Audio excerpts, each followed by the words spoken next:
안녕하세요. 존잡생각의 존입니다. 오늘의 질문은 미국에서 채용 프로세스가 어떻게 되는가에 대한 건데요. 한번 살펴보시죠.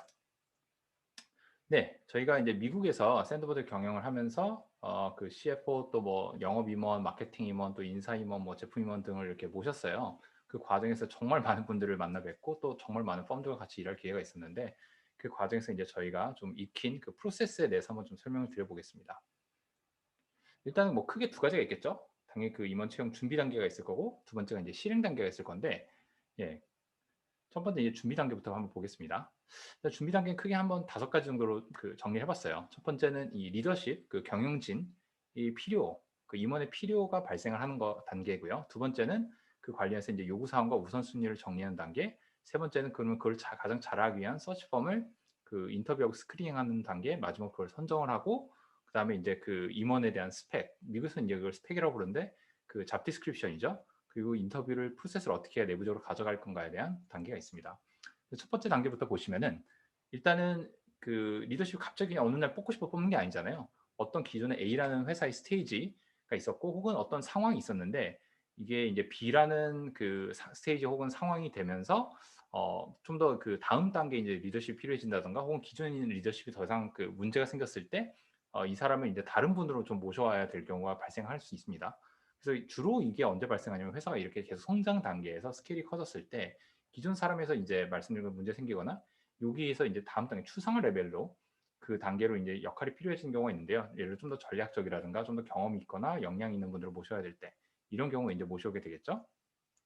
그러면은 이런 상황이 발생을 했어요. 그럼 관련해서 일단 제일 중요한 게 이전 여태까지 인제 그 여정에 대한 회고가 필요하겠죠.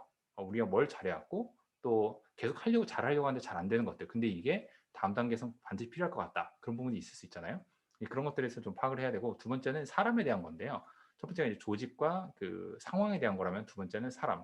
과연 그럼 우리가 이 현재 해당 역할을 하기 위한 리더십이 존재를 하고 있는가? 그럼 이 사람이 뭘 잘하고 있고 혹은 뭐가 좀 부족해서 개선을 해야 되는지 혹은 포지션이 아예 공석일 경우에 내부에서 이게 승진이 가능한 건지 아니면 내부에서 적절한 그 사람이 없었을 경우에 외부에서 뽑아야 되겠다는 판단을 해야 되겠죠. 그래서 이제 이 다음 단계에서 필요한 일종의 리더십 역량, 또 경험, 또 성향도 굉장히 중요한데 이런 것들을 이제 쭉 한번 정리를 해봅니다. 그럼 이제 뽑기를 했어요. 자, 우리 뽑아야 될 것 같아. 내부에서는 도저히 뭐 어떻게 사람을 할 수가 없을 것 같아. 그럼 이제 외부에서 서치펌들을 찾아야 되는데 이 서치펌들을 좀 조사도 하셔야 되고요. 소개도 받아야 돼요. 왜냐하면 이게 포지션별로 전문적으로 하는 펌들이 있거든요. 우리는 세일즈 임원만 뽑아, 우리는 마케팅 임원만 뽑아, 뭐 인사 임원만 뽑아, 혹은 뭐 제품 임원만 뽑아 이런 식으로 다 그 포커스하는 영역들이 다 정해져 있기 때문에 서치펌들을 좀 잘 소개를 받아서 그 중에 최소 한 세 곳에서 네 곳 정도를 인터뷰를 해보고 만나보셔야 돼요. 왜냐면 펌들마다 특색도 다르고 특히 같이 일하는 담당 파트너와의 그 역할이나 파트너가 얼만큼 일을 잘하는가도 되게 중요하거든요. 그래서 단순히 펌뿐만 아니라 같이 일하는 그 파트너에 많이 신경을 쓰셔야 됩니다. 그래서 최근 뭐 물어볼 것들이 이제 그 펌의 이제 일종의 프로세스가 어떻게 되는가, 또 최근 6개월 혹은 12개월 내에 유사한 포지션 혹은 유사한 기업에 그 성공적으로 채용을 잘한 사례가 어떤 것들이 있는가 이런 거를 좀 구체적으로 알아봐야 되고요. 그래서 주로 물어보는 것들이 이제 타겟으로 하는 실제 이제 회사 입장에서의 고객군, 어떤 고객을 상대로 뭐 예를 들어 영업이면 영업, 마케팅이면 마케팅을 해왔는가, 또 회사에서 판매하는 제품이 얼만큼 뭐 유사한 부분이 있는가, 뭐 경쟁자라는 게 아니라 기본적으로 뭐 API를 팔면 API를 사고 뭐 이런 게 되겠죠. 또 세 번째 고투마켓 모션, 이게 뭐 마케팅 드리븐인지 세일즈 드리븐인지 아웃바운드인지 뭐 이런 것들에 대해서 한번 좀 파악을 해봐야 되고요. 그 외에도 이제 해당 기업의 스킬이 너무 다른 회사를 뽑으면요, 뽑는 데면은요 이것도 안 맞거든요. 그래서 이런 것들을 다양한 기준을 가지고 펌들이 인터뷰를 해야 되고 또 그 펌들마다 좀 차별화된 철학이나 그런 접근법이 있을 수가 있어요. 그런 것들이 뭐가 있는가도 좀 유심히 살펴보고 이런 걸 다 이제 노트 테이킹을 한 다음에 선정 단계로 넘어가게 되겠죠. 자, 그럼 선정 단계에서는 일단 마음에 드는 펌을 찾았어요. 한 군데를 바로 찍지 마시고요. 한 두 곳 정도랑 일단 조건을 한번 확인해 보세요. 어떤 펌들은 중간에 이제 스크리닝 단계에서 자기네 뭐 조건은 어떻게 된다, 그리고 당신들이 생각하는 이번에 뭐 연봉은 얼마 정도냐 이런 거 뭐 꼭 커밋 하실 필요 없고요. 뭐 조건은 알려주면 다 들으면 되지만 뭐 연봉에 대해서는 어느 정도 뭐 시장에 대한 가격에 대해서 우리도 조사를 하고 그에서 판단을 하겠지만 현재로서는 뭐 크게 구애받는 것보다는 좋은 임원을 모셔오는 데 집중하고 있다 이런 식으로 답변을 하시면 되고요. 그 다음에 이제 대부분의 펌들이 캐시 온리를 해요. 그리고 이게 선불을 하는 거 대부분 한 두 번 혹은 세 번 정도 나눠서 받는 경우가 가장 일반적이고요. 근데 간혹가다 회사에 대한 지분이나 워런티를 추가로 요청하는 펌들도 있어요. 뭐 그런 펌들이 또 나름의 이유가 있는데 한번 들어보시면 좋을 것 같고요. 그래서 2019년, 2020년 정도 기준으로는 주로 여기서 임원이란 게 뭐 VP나 CXO 레벨들이거든요. 이런 사람들은 리크루팅 피가 8만 불에서 11만 불 정도가 되게 일반적인 레인지예요. 이거보다 좀 더 싸게, 좀 더 높은 데도 있긴 한데 대부분 이 레인지 안에 거의 다 들어오신다고 보면 되고요. 굉장히 비싸죠. 하나로 치면 한 9천만 원에서 뭐 1억 2천 정도를 그 리크루팅 피로만 쓰는 거예요. 근데 이런 사람들이 이제 같이 일해 보시면 아시겠지만 굉장히 인텐스하게 몇 달 동안 달라붙어 가지고 되게 막 빡세게 돌거든요. 그래서 이 프로세스가 전체적으로 아무리 빨라도 시작부터 클로징까지 대부분 정말 빨랐다만 뭐 45일 정도로 보고요. 주로 한 두세 달 정도의 프로세스고 길면은 뭐 6에서 9개월도 걸리고 뭐 1년 이상 걸릴 수 충분히 있을 수 있습니다. 그래서 이렇게 해서 이제 펌을 선정하고 나면은 여기랑 같이 열심히 미팅을 하겠죠. 일단은 펌과 긴밀하게 붙어서 회사 전체에 대해서 최대한 다운로드 해줘야 돼요. 이분들은 정말 바쁜 다른 회사에 멀쩡히 잘 다니고 있는 임원들을 찾아가지고 그분들을 그 회사보다 이 회사가 더 훌륭한 것 같으니 꼭 와주시면 좋겠습니다. 그래서 회사를 대신해서 피치를 해야 되잖아요. 그럼 회사의 뭐 경쟁 전략이라든가 뭐 현재까지 스테이지가 얼마큼 빨리 성장을 했다든가 있는 임원들의 뭐 조합이라든가 이런 것들에 대해서 최대한 잘 알고 있어야지 되게 멋있게 피치를 할 수 있겠죠. 그래서 이분들과 이제 인터뷰를 많이 하게 되는데 그 과정에서 아까 말했던 요구사항, 또 우선순위 정리, 우리 회사의 상황 이런 것들을 정리하다 보면은 그분들이 이제 스펙이라는 거를 문서로 만들어 와요. 주로 1페이지에서 2페이지 정도짜리인데 그게 이제 그 서치펌에서 쓰는 잡 디스크립션이고요. 한국에서 말하는 스펙이랑 좀 다릅니다. 하여튼 잡 디스크립션이고 그래서 어떤 롤스 앤 리스폰서빌리티가 있는가, 역할과 책임이 있는가, 또 어떤 경력, 어떤 배경을 좀 찾고 있는가 이런 것들을 정리해서 이제 그분들과 그 문서를 갖고 동의하면은 이제 이분들이 맞는 캔디데이트를 찾아 나서겠죠. 그리고 그 또 마찬가지로 우리 인터뷰 프로세스를 좀 정의를 해야 돼요. 어떤 사람들이 인터뷰 패널로 들어올 것인가, 또 그 중에서 누가 좀 더 셀링을 잘하고 누가 좀 더 베팅을 할 것인가, 예, 그리고 언제 이사회를 어느 시점부터 참여시킬 것인지, 또 누가 참여할 건지, 이사회를 다 들어올 건지, 한 명 한 명 다 볼 건지, 뭐 그리고 또 화이트보딩이라는 게 있어요. 과제를 해서 발표하고 토론하는 시간인데 그 화이트보딩 세션 주제는 뭐 뭐를 할 것인지. 근데 여기서도 뭐 사실 정해지지 않았을 수가 있거든요. 그때는 뭐 하이레벨한 아까 말했던 요구 사항과 우선순위에서 한 이 두세 가지 정도를 보고 싶어. 이런 식으로 답변하고 구체적인 질문은 프로세스 나중 단계에서 좀 한번 정리를 해보자. 당신들한테도 의견을 물어볼게. 이런 식으로 하면 될 것 같고요. 그러면 전체적인 시작을 언제부터 시작해서 어떤 정도 페이스로 가져갈 것인지 이런 것들을 논의를 하게 됩니다.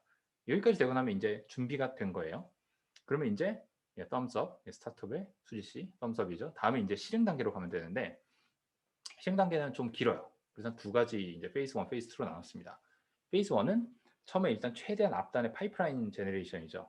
그래서 파이프라인을 만들고 캔디데이트 파이프라인 만들고 다음에 서치펌에서 먼저 대신 스크리닝 한번 해주고요. 다음에 회사에 스크리닝하고 이사회에서 뭐 이건 순서는 온사이트랑 이사회가 바뀔 수도 있긴 한데 이사회에서도 한번 스크리닝 인터뷰를 해주고 그 다음에 이제 온사이트로 와서 전체 면접을 보고 가게 되는데요. 1단계 페이스 1입니다. 파이프라인 빌딩에서는 서치펌들이 그 스펙에 맞는 사람들 갖고 인더스트리에 쭉 가서 쫙 긁어와요. 그래서 이러이러한 회사들, 뭐 우리가 대충 이런 회사들을 타겟을 하고 있어라 하면 그쪽 풀들을 쫙 갖고 와서 만들어 오거든요. 그래서 이런 사람이에요. 이런 사람이 대충 예, 이제 그 저희를 검증하기 시작을 하고요. 이때 중요한 게 저희랑 그 리크루팅 펌 사이에, 서치 펌 사이에 필터를 조율하는 게 굉장히 중요합니다. 칼리브레이션이라고 용어를 많이 부르는데 그래서 그 사람들 처음에 보여주는 일종의 이력서들이나 이런 것들을 좀 링크드인 프로파일이나 이런 걸 보다 보면은 아 이런 거를 좀 더 봤으면 좋겠어. 아 이 사람은 조금 뭐 너무 시니어한 것 같아. 혹은 너무 주니어한 것 같아. 이런 것들 막 조율하면서요. 나름의 스코어 카드라는 걸 만들어요. 흔히 말하는 캔디데이트를 빨리빨리 그 필터링하기 위해서 우선순위를 매기기 위해서 뭐 한 세 가지에서 다섯 가지 정도 기준을 잡고요. 그 중에서 정말 중요한 거 필수 불가결한 조건은 뭐고 나머지는 좀 플렉시블한 게 뭔가. 근데 처음에는 막 다 있어야 될 것 같거든요. 그래서 다섯 가지가 다 필수하면은 못 찾고요. 그래서 대부분 한 개에서 뭐 많으면 두세 가지 정도 굉장히 우선순위 높게 보고 나머지는 나이스 투 해브인데 있으면 당연히 더 좋고 그러면 나중에 펌들이 갖고 올 때 뭐 다섯 개 조건 중에 세 개를 충족해 다섯 개 중에 다섯 개를 충족해 이런 걸 갖고 이제 빨리 커뮤니케이션을 하게 되거든요. 그래서 이 사람들도 어떤 사람들 기존에 알던 있던 네트워크 이 사람들 과거에 또 다른 회사에 꽂았던 사람도 있을 거잖아요. 그런 사람들을 컨택하기 시작하고 저 사람이 저기 간 지 몇 년 됐어 2년 됐어 3년 됐어 그럼 다시 예, 이렇게 연락을 하죠. 그리고 어떤 데는 정말 링크드인이나 이런 걸 통해서 콜드 컨택을 하기도 하고요. 그 다음에 그렇게 서치펌이 스크린을 하기 시작합니다. 그러면서 저희랑 위클리 그 스테이터스 콜을 싱크 콜을 이제 스케줄링 해요. 그럼 일주일에 한 번씩 콜을 하면서 현재 어디까지 왔고 뭐 네, 어떤 프로세스로 가고 있고 그럼 그때 저 대부분 회사에서 이제 그 임원을 매니징해야 되는 CEO가 대부분 직접 들어오겠죠. 그리고 만약에 인사 담당 VP, 임원 VP 이상급이 된 사람이 뭐 VP나 뭐 SVP나 뭐 CHRO나 이런 사람들이 있으면 같이 들어오게 되고요. 그다음에 투자자 쪽에서도 인재 채용 지원 임원이 있는 경우가 있어요. 대부분 큰 그로스 펌들은 다 있는데 그런 쪽에서 그 임원들을 같이 싱커콜에 들어와 주고요. 그다음에 초기에 회사 뭐 시리즈 A 이럴 때 얼리 스테이지 때는 아예 이사회 멤버가 직접 들어와서 매주 콜에 참여하기도 합니다. 저희 같은 경우는 그랬었고요. 그렇게 해서 같이 이제 어떻게 이 프로세스가 진행되고 있고 그리고 요새 뭐 Thrive 이런 플랫폼을 쓰기도 하는데 거기 들어가 보면 현재 누가 어느 스테이지까지 와 있는지 파이프라인을 전체를 볼 수가 있거든요. 그걸 쭉 보면서 이제 누가 어디 스테이지까지 왔고 그때 이제 서치폼에서 놔둔 메모 같은 것도 볼 수 있겠죠. 그렇게 해서 이제 이쯤 돼서 스크린이 돼서 칼리브레이션도 다 됐어. 그러면 이제 너 한번 이제 만나볼래라고 넘기기 시작하죠. 초반에는 우리도 누가 좋은지 몰라요. 그렇기 때문에 초반에 약간 최대한 좀 많이 만나볼까라는 생각을 한번 좀 마음을 접근하시면 좋고요. 너무 딱 맞는 사람을 찾으려 하기보다는 일단 한번 약간 나도 칼리브레이션을 해야 되니까 만나보겠다라고 생각으로 일단 들어가시면 됩니다. 그렇게 해서 일단 내부 스크리닝 시작을 하잖아요. 여기서부터 이제 진짜예요. 여기서 만나신 대부분의 임원들은요. 말을 정말 잘해요. 왜냐면은 임원이잖아요. 다른 회사에서 대부분 어느 정도 임원 이상의 승진을 했거나 큰 회사에 오신 분들일 거잖아요. 그러니까 대부분 말을 잘해요. 그래서 이 속에서 되게 중요한 게 그 잡에 대한 핏, 또 회사의 이제 뭐 코어 밸류나 컬처에 대한 얼라이먼트, 피펄, 뭐 리더십 이런 것들을 최대한 빨리 잘 파악을 해야 되고요. 왜냐면 여기서 통과를 하면은 여러분이 오케이 하신 순간 굉장히 비싼 시간을 쓰게 되죠. 이사회도 만나야 되죠. 온사이트 하면 또 대부분 여기 이 사람 면접 보는 사람들이 다 임원들일 거거든요. 그러니까 굉장히 비싸지기 때문에 여기서부터 최대한 칼리브레이션 잘해서 걸러야 되고요. 여기서부터 이제 최종 클로징까지 정말 운이 좋게 마음에 드는 사람 만나면은요. 초반에 뭐 3명에서 5명만 만에 클로징이 될 수도 있고요. 주로 일반적으로 뭐 6명에서 한 10명 사이, 8명에서 12명 이런 식으로 좀 만나게 되는 경우가 좀 더 많고 정말 오래 걸리면은 20명도 막 이렇게 만나는 경우가 있어요. 근데 이쯤 되면은요. 뭔가 잘못됐다는 거예요. 왜냐면은 중간에 다 해서 최종까지 갔는데 부러졌어. 그래서 앞단의 캔디들은 이미 다 다른 데 구했고 마음에 드는 사람이 없었거나 그래서 다시 프로세스를 시작할 경우에는 다시 한 번 더 도는 거죠. 굉장히 서로 힘들어지는 거고 만약에 혹은 처음에 그 조율하는 단계에서 서로 생각하는 게 너무 달랐어. 커뮤니케이션이 잘 안 됐어. 그러면 이 사람들이 자꾸 보내는 게 다 마음에 안 든 거예요. 이 사람들은 자기는 잘 보내왔는데 회사에서 평가를 너무 못한다고 생각하겠죠. 그래서 이 숫자가 너무 커지면은 서로 잘못하고 있는 거니까 시간 낭비가 커지니까요. 이때 이 비율이랑 얼마큼 핏한 사람들이 잘 오는가를 잘 보셔야 됩니다. 그리고 문제가 있으면 다시 돌아가서 아까 스펙과 그런 타겟에 대해서 다시 한번 논의를 해보셔야 되고요. 그렇게 해서 이제 이사의 인터뷰로 넘어가요. 다시 말씀드리지만 이게 온사이트 다음에 올 수도 있고 전에 올 수도 있어요. 그리고 어떤 경우는 이사회 멤버들이 다 만나고 싶을 수도 있고요. 어떤 경우는 이사회 멤버 한 명만 대신해서 만나게 하는 경우도 있는데 저는 한 명 혹은 두 명까지는 괜찮은 것 같고요. 그래서 일단 임원의 경우는 이 회사에 대해서 엄청 막대한 영향을 주잖아요. 좋든 나쁘든 간에. 그래서 반드시 이사회를 프로세스를 통과하는 것을 추천드리고요. 특히 이제 이사회 멤버 중에서 해당 분야를 잘 아는 사람이 있어요. 마케팅이나 뭐 세일즈 전문가라든가 뭐 제품 전문가라든가 꼭 그런 사람들이 같이 봐주는 게 좋고요. 왜냐면 그분들은 정말 많은 임원들을 봤을 거잖아요. 그다음에 그중에 특히 마음에 들고 강력한 캔디데이트 있을 경우는 다른 이사에게 언제를 줘야 돼요. 이 사람은 정말 모셔오고 싶으니까 그 뭐 스타 캔디데이트니까 꼭 좀 셀링의 비중을 높여달라. 그럼 뭐 셀링 70% 베팅 30%할 수도 있고요. 베팅 70% 셀링 30%도 할 수 있잖아요. 그래서 이사회들도 그런 거 굉장히 익숙하니까 이 사람 좀 더 셀링 해주세요. 이 사람 좀 더 베팅 해주세요. 뭐가 걱정이에요. 이런 것들 미리 좀 팁을 놔드리면 됩니다.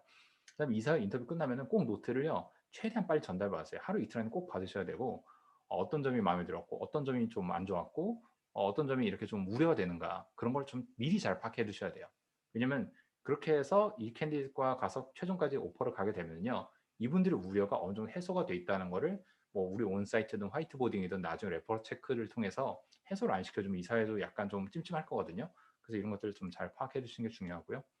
그렇게 해서 이제 온사이트 인터뷰로 갑니다. 예, 이거는 그냥 뭐 그 직원 인터뷰보다도 좀 더 헤비 히터들이 들어오죠. 다 대부분 뭐 VP급이나 이런 사람들이 들어올 거니까 상당히 무거워요. 그 인터뷰 프로세스 자체가 회사 입장에서 굉장히 막시험 비용이 나가는 거고요. 그래서 여기서는 당연히 대표도 다시 한번 인터뷰를 제대로 봐야 되고 두 번 봐야 될 수도 있어요. 다른 피어 임원들과도 같이 이제 면접을 1대1로 다 들어가죠. 다 대1로 들어가는 건 아니에요. 다 1대1로 다 들어가고 그래서 잡기 스킬 외에도 뭐 부서 간의 협업, 부서 간 이기주의는 발생하지 않은 거 협업이 잘 이루어질까? 문화적으로 온라인이 돼 있을까? 또 리더십, 뭐 커뮤니케이션 스타일 이런 것들을 최대한 골고루 봐야 되고요. 또 마찬가지로 누가 셀링을 하고 누가 베팅을 좀 더 할지에 대해서도 사전 조율이 되면 좋죠. 근데 너무 미리 바이어스를 주면 문제니까 온사이트는 약간은 좀 더 객관적으로 커뮤니케이션 하시는 게 좋고요. 그다음에 다시 말씀드리면 여기가 굉장히 시간을 비싼 구간이에요. 그래서 일정 조율이 특히 어려워요. 임원들이 다 바쁠 거잖아요. 여기저기 미팅 많거든요. 그러니까 꼭 이게 굉장히 중요하고 우선순위가 높으니까 다른 미팅을 조율해서라도 이걸 먼저 해주세요라고 계속 당부를 해야 되고요. 그래서 타이트하게 프로세스를 가져가야 돼요. 대부분의 괜찮은 임원들은요. 다른 데도 동시에 면접 보고 올 가능성이 높아요. 그런 사람들은 다른 데서 먼저 알아보고 오퍼를 갈 수가 있거든요. 그러니까 시간과의 경쟁이니까 타이트하게 운영하셔야 되고요. 그리고 온사이트 인터뷰가 끝났다. 그러면 거의 열의 9은 서치범은 그날 바로 연락이 오던가 늦어도 다음날 오전에 연락이 와서 인터뷰 어땠어? 이런 식으로 꼭 물어보거든요. 당연히 이 사람들은 뒤에 캔디드한테 물어봐요. 너가 보기엔 회사 어땠어? 그 사람들은 어땠어? 물어보거든요. 그래서 서로 이제 그 온도 체크를 해주면서 조율을 하는 역할을 이분들이 하고요. 그래서 노트를 인터뷰 끝나자마자 임원들에게 짧던 길던 최대한 노트를 빨리 받아야 돼요. 그래서 일단 중지는 어디에 모여 있고 그런데 나는 어떻고 이런 것들에 최대한 의견을 빨리 좀 수렴을 해두는 게 좋고요. 그렇게 해서 다 늦어도 다음날 많이 알려줬으면 좋은데 다음날 너무 커밋을 많이 하시면 안 돼요. 그러면은 또 리크루팅 펌 입장에서 빨리 클로징하고 싶으니까 이 사람을 몰아보자 할 수가 있거든요. 그래서 최대한 좀 중립적으로 어떻게 보면은 장점과 이제 우려되는 점들 어떤 걸 더 베팅을 해야 될까에 대해서 약간 그 오브젝티브하게 보는 게 중요하겠죠. 그렇지만 적어도 늦어도 다음 위클리 싱커콜 전에는 이 사람 더 진행할지 드랍할지를 의견이 결정이 서 있어야 되겠죠. 자, 페이스 2로 넘어왔습니다. 이쯤 오면은요. 이제 웬만하면은 마음에 드는 사람들은 어느 정도 더 가보겠다는 거예요. 그게 화이트보딩, 이거는 이제 워킹 세션을 하는 거고 그 외에 이제 이거를 통과하는 시점과 병렬적으로 이제 관계 빌딩, 또 레퍼 체크도 해야 되고요. 그렇게 해서 오퍼 논의를 이사회랑도 하고 내부 시장 조사도 하고 다음에 합의에 사인한 다음에 이제 이건 온보딩하게 되는 건데 화이트보딩 이거는 이제 온사이트 다 통과하고 나면은요 일종의 과저의 발표 및 토론이에요. 근데 이거를 너무 발표만 하세요라고 하면 대부분 임원들 싫어하고요. 왜냐면은 이걸 어떻게 상상하시면 하면 좋냐면은 이 사람이 임원을 들어왔어요. 그럼 같이 임원끼리 회의를 할 거잖아요. 그때 어떤 식으로 이 사람이 미팅을 드라이브하고 어떤 식으로 우리가 토론해서 결론에 다가갈 것인가. 그때 서로에게 어떻게 학습을 할 수 있는 그런 기회를 만들 수 있을까의 그 관점을 보시면 되고요. 그러니까 누가 와서 자 한번 발표해 보세요가 절대 아닙니다. 그렇게 하면은 임원들 대부분 열받아서 나가요. 그래서 주로 해당 과제 그 세션 화이트보딩이 3일 5일 전에 가급적 일주일 전이면 좋지만 늦어도 3일 5일 전에 과제를 전달해 줘야 되고요. 대신 다른 사람 여러 명과 화이트보딩 할 때는 그 주는 시간들이 다 똑같아야 되겠죠. 그래야지 퀄리티 컨트롤이 되니까.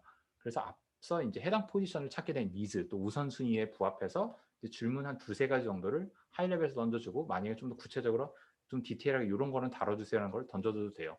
너무 막 스스로 추측하게끔 이렇게 하면은 어떻게 해오나 보자 너무 이렇게 하려고 하지 마시고요. 실제로 좀 구체적으로 짚어주시는 게 토론을 하기엔 훨씬 더 좋고요.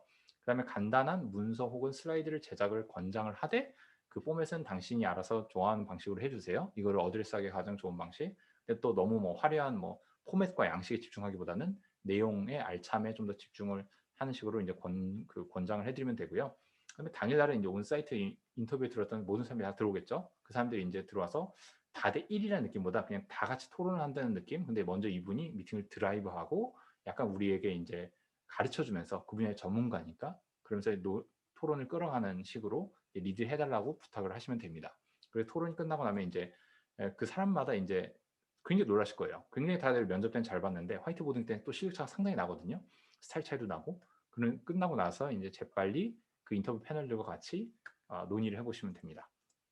그 과정에서 아마 서치펌이 일을 잘하면요. 중간에 계속 시간을 줄 거예요. 이 사람이 좀 이런 거 컨선 있는 것 같은데 너 따로 한번 커피 미팅 한번 해볼래? 콜 한번 해볼래? 해서 아마 주로 대표 혹은 어떤 임원과 좀 더 추가 시간을 갖고 싶어 하는 경우가 있을 수가 있어요. 뭐 마케팅 임원이면 예를 들어서 영업 임원과 좀 더 시간을 갖고 싶어 한다든가 인사 임원이면 뭐 예를 들어 CEO랑 좀 더 시간을 갖고 싶어 한다든가 이런 식으로 해서 계속 관계 빌딩을 병렬적으로 하게 되고요.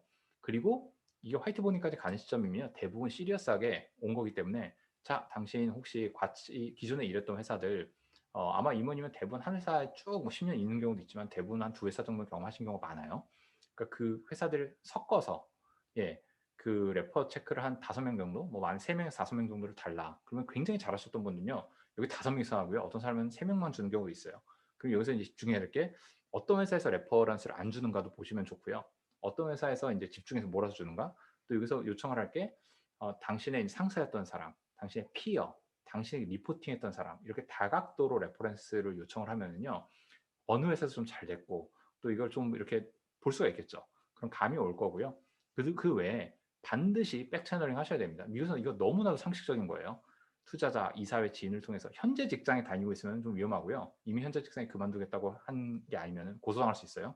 이전 직장이나 이런 경우에 있어서 최대한 좀 컨피덴셜리티가 되는 선 안에서 투자자 이사를 통해서 이렇게 백채널링 하는 것도 되고요. 만약 백채널 레퍼런스 연락처를 받았으면은 그쪽 연락을 해서 레퍼런스 체크를 하면 되겠죠. 그렇게 해서 추가적으로 뭐 레퍼 체크를 하게 되고요. 그리고 적어도 꼭 3명에서 5명 정도는 따로 또 콜을 해보세요. 그렇게 해서 전체적인 이제 그림을 그려야 되는데 절대 이 과정 스킵하시면 안 됩니다. 투자 받을 때도 마찬가지지만 이 과정 스킵하시면 안 되고요. 왜냐면 임원은 어지간하면 면접 잘 보기 때문에 실제로 일할 때 어떻는지는요 파악해야 되게 쉽지가 않을 수가 있어요. 그리고 나중에 이사회에서도 물어봐요. 레퍼 체크했어? 몇 명 했어? 물어본 경우가 있거든요. 이사회가 일을 잘하면 반드시 물어볼 거예요. 그렇기 때문에 프로세스를 절대 게을리하면 안 되시고요. 그렇게 해서 정말 좋은 것 같아. 가보자 할 경우에 대충 이때쯤이면요 이미 이사회랑요 오퍼 패키지에 레인지에 대해서는 조율을 하고 계셔야 돼요. 서치펌에서도 동료를 할 거고 아마 화이트보딩 준비할 때부터요 이사회랑은 미리 컨택을 하셔서 우리가 지금 요 포지션에 지금 요 정도 테니어에 뭐 이 정도 뭐 경험의 레벨에 있는 사람을 뽑으려고 하는 거니까 이때 시장 조사 데이터가 있으면 좋죠. 미국에서는 VC-ECS라고 벤처 캐피탈 뭐였죠? 컴펜세이션 서베이 뭐 이거 뭐였을까요? Executive Compensation Survey죠. 그 외에도 각 투자사들마다 또 따로 컴펜세이션 마켓 데이터들 갖고 있어요. 포지션별로 다. CMO는 얼마, 헤드 오브 마케팅은 얼마, 뭐 VP of Sales 얼마, CRO는 얼마, CEO는 얼마, CTO는 다 있어요. 그럼 그걸 가지고 마켓 데이터를 여러 가지를 크런치 해가지고 우리가 보니까 이런 마켓 데이터들 이런 거에 따르면 이런 레인지들이 있는데 이 중에서 우리는 한 50%를 타겟을 할 거야. 뭐 60% 혹은 40%를 타겟을 할 거에 따라서 캐시는 좀 더 많게, 뭐 에퀴티 좀 더 적게 이렇게 할 수도 있겠죠. 반대일 수도 있고. 그럼 그걸 가지고요. 캐시의 레인지 또 OT라고 하는데 온 타겟 어닝이라고 해서 보너스까지 포함한 보너스가 있는 역할일 경우에는요. 보너스를 더해서 전체 그 레인지 브레이크다운과 함께 스톡 옵션 레인지에서 스톡 옵션이 갖고 있는 퍼센테이지도 중요하지만 그게 마켓에서 최종 투자 라운드 기준으로 주당 가격으로 했었을 때 그 그로스 에퀴티 밸류라고 하죠. 이 주당 전체 주식의 가치 물론 빵이 될 수 있지만 그거를 가지고 이제 표를 만들어 갖고 레인지에 대해서 우리 타겟은 얼마야? 뭐 이 사람이 이걸 요구하면 요건 이렇게 뭐 좀 조정을 할 거야라는 식으로 해서 레인지에 대해서 그 조건의 우선순위에 대해서 미리 이사회랑 완전 온라인이 돼 있으면은 그 다음부터는 이제 바로 협상에 들어갈 수 있잖아요. 그렇게 해서 이제 오퍼 논의를 미리 하시고요. 그렇게 해서 이제 최종 캔디데이트가 이제 오퍼 콜을 하거나 오퍼 미팅을 하겠죠. 그렇게 해서 제시를 한 다음에 그 다음에 이제 그 사람과 대화를 하는 거예요. 이 사람이 지금 뭐가 더 중요할까? 예를 들어 뭐 최근에 뭐 최근에 결혼 이모님은 대부분 뭐 연배가 좀 있으신 경우가 많지만 그렇게 해서 자녀가 뭐 우리는 자녀가 많아 3명이야 뭐 애들이 다 뭐 무슨 학교를 가고 최근에 뭐가 있어 해서 이런 얘기를 한 사람도 있고 안 한 사람도 있어요. 최대한 그 사람이 현금이 더 중요한지 지분이 더 중요한지 이런 것들을 좀 보면 되고요. 스타트업에서 당연히 좋은 시그널은 나 현금은 내가 차를 줄여도 좋으니까 차라리 에퀴티를 더 줘. 하는 경우는 사실 스타트업에 되게 잘 맞는 분이에요. 사실 레이더 스테이지나 더 회사가 성장하면 할수록 꼭 그렇지도 않아요. 어느 정도 비율을 맞추려고 하거든요. 그래서 그 과정에서 이제 이 안에서 물어보는 것들이 뭐 컴펜세이션 레인지는 괜찮은 것 같고 그거 말고 혹시 이런 뭐 복리후생 이런 거 지원돼? 이런 거 돼? 뭐 그 헬스 인슈런스 건강보험은 어떻게 돼? 이런 것들 물어볼 때는 내부에서 이제 또 인사임원이나 CFO랑 조율하면 되겠죠. 근데 만약 컴펜세이션 패키지가 너무 안 맞는다. 그럴 경우에는 당연히 이사회랑도 조율해야 될 수 있는데요. 이때 중요한 거는 캔디데이트 한 명만 있으면 안 되겠죠. 대부분 여러 명과 이제 같이 병렬로 조율하고 있을 거고 그 중에서 가장 그 탑티어 가장 프레퍼런스가 높은 캔디데이트에게 먼저 이 오퍼를 하고 빨리 고냐 노냐를 파악을 하면서 병렬을 진행을 해야 되고요. 그때 서치펌은 뒷단에서 알아서 또 이렇게 다른 캔디데이트를 잘 대기를 시켜드려요. 이렇게 다 웜하게 따뜻하게 관계를 유지해드리고요. 본인들도 서치를 많이 해보신 임원들은 알고 있어요. 예. 그런데 일단 거기까지 왔다는 것 자체도 그래서 굉장히 좋은 시그널이기 때문에 그렇게 해서 합의할 경우 바로 최대한 빨리 서류 보내서 최대한 빨리 검토하고 서명을 해서 클로징까지 가야 되겠죠. 이때 또 뭐 이렇게 며칠하고 늦고 뭐 내일 보내줄게 이러지 마시고 최대한 빨리 하셔서 사인하잖아요. 바로 너무 기쁘다, 행복하다, 축하한다, 너무 익사이트되다 보내시고요. 그 다음에 인터뷰 패널과 이사회도 쭉 보내서 우리 지금 사인했어. 빨리 축하한다 메시지 보내줘서 그 사람 이메일 딱 보내주고 그 사람이 그러면 축하해, 익사이팅에 쭉쭉쭉쭉 보내잖아요. 그러면 일단 서류상으로 클로징 된 거죠. 근데 온보딩 출근 안 할 수도 있잖아요. 그 사이에서도 출근 날짜 전까지 계속 팔로우 콜 하시고 잘 지내, 뭐가 걱정이야, 우리 뭐 도와줄까, 내가 이런 것도 있는데 한번 봤어. 계속 업데이트 주시면 좋고요. 그 다음에 준비를 하셔야 됩니다. 온보딩 닥 준비해야 되겠죠.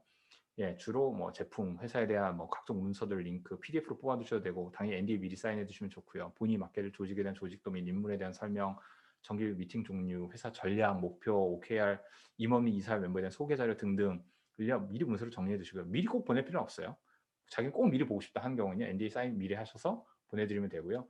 그냥 출근일까지 우리 나 다 정리하고 그날 깔끔하게 시작할게 하는 경우는 이 자료 다 준비해 놓고 첫 출근날 이제 쫙 그 미팅하면서 원원하면서 안내해 드리고 그다음에 30, 60, 90 days plan이라고 해서 30일 안에 뭐 할 거야, 60일 안에 뭐 할 거야, 90일 안에 뭐 할 거야. 그때 각각의 민원의 정의는 뭐야, 어떤 매트릭들을 체킹할 거야 이런 것들에서 이제 매핑을 한 다음에 같이 어그리하고 오케이 요이땅 한 다음에 이제 환영을 하시면 됩니다.